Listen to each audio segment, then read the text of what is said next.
میرا نام مسرت عالم ہے۔ میں ایک پڑھی لکھی باشعور خاتون ہوں، مگر میں اس بات کی تصدیق کرتی ہوں کہ عورت واقعی ہی ناقص العقل ہوتی ہے۔ اس کے فیصلے میں کہیں نہ کہیں کوئی کمی رہ جاتی ہے۔ میں دعوے کے ساتھ کہہ رہی ہوں کہ کوئی پروفیسر، انجینئر، ڈاکٹر، جج، عالمہ، فاضلہ، حافظہ قرآن یا کسی بھی عہدے پر موجود عورت جب بھی اپنی ذات کے متعلق مکمل خود مختار ہو کر فیصلے کرے گی، اس فیصلے میں کوئی نہ کوئی کمی ضرور ہوگی۔ میں نے بھی ایک فیصلہ کیا تھا۔ پہلی بات تو میرا فیصلہ ہی غلط تھا۔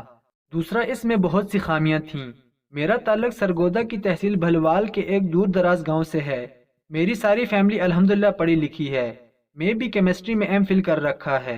میرے گھر والوں نے میری شادی دور پر ایک رشتہ دار سفیان سے کر دی تھی۔ سفیان ملٹری انجینئرنگ سروس میں SDO تھا۔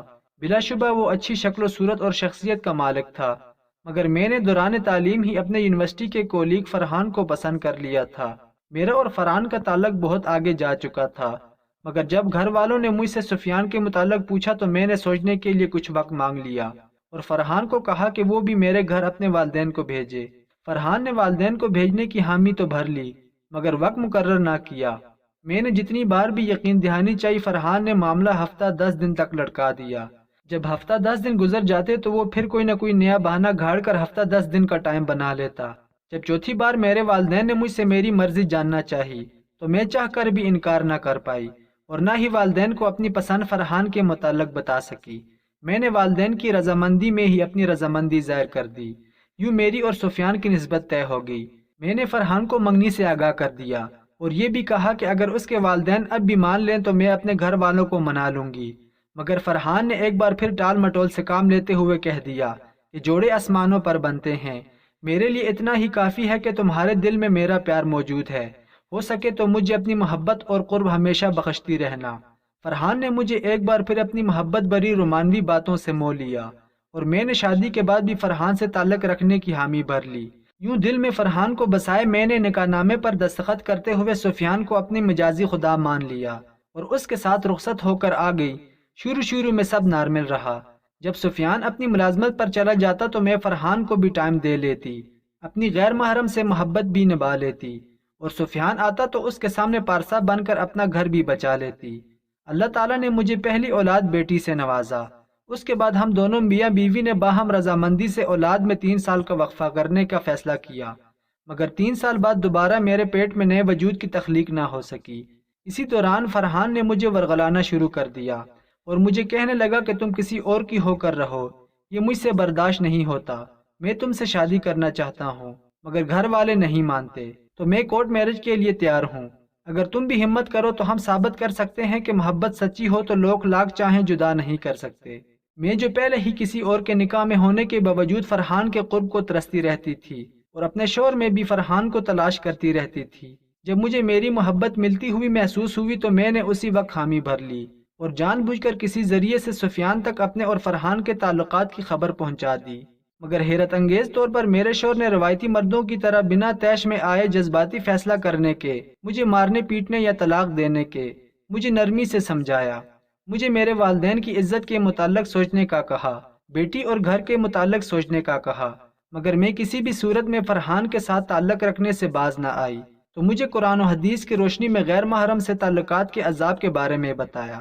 پھر بھی بات نہ بنی تو میرے والدین سے بات کی، مگر چونکہ مجھے فرحان نے محبت کے بادوں پر سبز باغ دکھا رکھے تھے، لہٰذا میں نے فرحان کے کہنے پر اپنے شوہر سفیان پر گھڑیا الزامات کی بوچھاڑ کر دی اور سفیان نے مجبوراً مجھ سے بیٹی چھین کر مجھے طلاق دے دی۔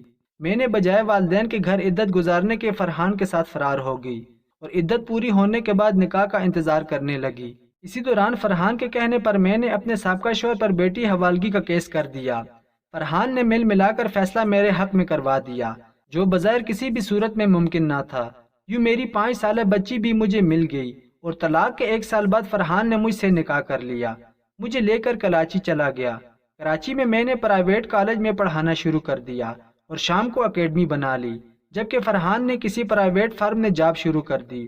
میرا اور فرحان کا وقت بہت اچھا گزرا، یہاں تک کہ میرے ذہن سے مکافات عمل واری بات بھی نکل گئی۔ میں اپنی خوشیوں بھری زندگی میں ڈوبی رہی۔ مجھے کبھی والدین سے بچھڑنے، اپنے سابقہ شوہر پر بہتان لگانے، ایک معصوم بچی سے اس کا باپ چھیننے کا دکھ نہ ہوا، نہ ہی کبھی فرحان کی طرف سے مجھے کوئی تانا دکھ یا تکلیف پہنچی۔ میں اپنے فیصلے پر ہر لحاظ سے مطمئن رہی، یہاں تک کہ میری فرحان کی شادی ہوئی۔ 10 سال کا وقت بیت گیا۔ ان 10 سالوں میں کبھی پلٹ کر بھی میں نے اپنے والدین کی خبر نہ لی، نہ ہی سفیان کے متعلق سوچا۔ مگر 10 سال بعد میرا مکافات عمل شروع ہو گیا۔ 10 سال بعد میں نے فرحان کو اپنی بیٹی کے ساتھ غیر حالت میں دیکھ لیا۔ یہ وہ لمحہ تھا جس نے میری گزری ہوئی ساری زندگی اور ہر فیصلے پر پانی پھیر دیا۔ قدرت کی طرف سے میرے منہ پر مارا گیا یہ ایک ایسا زناٹے دار تھپڑ تھا جسے برداشت کرنے کی سکت بھی شاید مجھ میں نہ تھی، مگر تقدیر نے یہ میرے نصیب میں لکھ دیا، اور یہ میرے ہی کیے گئے فیصلوں کا نتیجہ تھا۔ میں نے تب طیش میں آ کر اپنی بیٹی پر ہاتھ اٹھایا تو فرحان نے میرا ہاتھ پکڑ لیا۔ اسی وقت مجھے طلاق دے دی اور پھر مجھے بتایا کہ کل میں تمہاری بیٹی سے نکاح کر رہا ہوں۔ فرحان کے منہ سے نکلنے والے یہ الفاظ فقط الفاظ نہیں، پگھلا ہوا سیسا تھے جو میرے کانوں میں انڈیل دیا گیا تھا۔ اس وقت مجھے فرحان کی طرف سے دی گئی طلاق کا دکھ نہیں تھا جتنا دکھ مجھے فرحان کا میری بیٹی سے نکاح کرنے کا تھا۔ جب مجھے یقین ہو گیا کہ اپنی بیٹی اور فرحان کے فیصلے کو طاقت کے بل پر نہیں روک سکتی تو میں نے گڑ گڑانا شروع کر دیا، اپنی بیٹی کے آگے ہاتھ جوڑ دیے اور اسے اسلامی تعلیمات سے سمجھانا شروع کر دیا۔ میری باتیں سن کر میری بیٹی طنزیہ انداز میں مسکرائی اور پھر کہنے لگی، آپ نے بھی تو اپنی محبت کی خاطر اپنے والدین، شوہر، بیٹی، بہن، بھائی سب کچھ چھوڑ دیا تھا۔ آپ کو بھی تو اس فیصلے سے روکا گیا ہوگا، آپ کو بھی ان اسلامی احکامات کا علم ہوگا جن کو آپ آج مجھے پیروی کرنے کا کہہ رہی ہیں۔ تب آپ نے ان سب باتوں پر عمل کرنا چھوڑ کر اپنی محبت کو چن لیا تھا۔ بالکل ایسے ہی آج میں نے بھی فقط اپنی ایک ماں کو چھوڑ کر اپنی محبت کو چن لیا ہے۔ اس کے بعد میری سگی بیٹی نے فرحان کے کہنے پر مجھے دھکے دے کر اپنے کمرے سے نکال دیا۔ میں نہ جانے کب ان کے کمرے کے دروازے کے سامنے ہی گری اور بے ہوش ہو گئی۔ مجھے دوسرے دن سورج نکلنے کے بعد ہوش آئی تو تب تک میری بیٹی اور میرا سابقہ محبوب شوہر گھر سے جا چکے تھے۔ میز پر ایک کاغذ رکھا تھا جس پر لکھا تھا، پیاری ماں، کانٹے بونے والوں کا کانٹے ہی نصیب آتے ہیں۔ میری بیٹی جا چکی تھی اور میں چاہ کر بھی اسے نہیں سمجھا سکتی تھی کہ بیٹی، میں نے کانٹے بوئے تو میرے نصیب میں کانٹے آ گئے۔ تم نے میری حالت دیکھ کر بھی عبرت نہ پکڑی اور تم نے بھی اپنے لیے کانٹے ہی بوئے۔ ایک حادثے کی وجہ سے میری ایک آنکھ ضائع ہو چکی ہے۔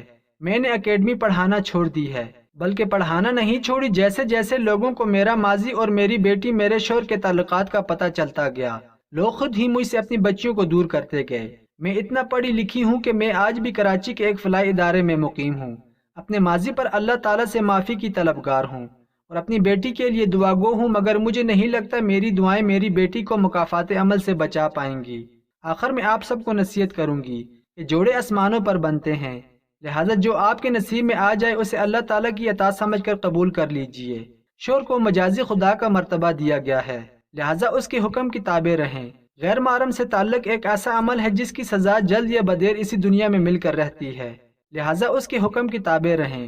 غیر محرم سے تعلق ایک ایسا عمل ہے جس کی سزا جلد یا بدیر اسی دنیا میں مل کر رہتی ہے، اور آخرت میں بھی اللہ پاک کے ہاں اس کا جواب دہ ہونا پڑے گا۔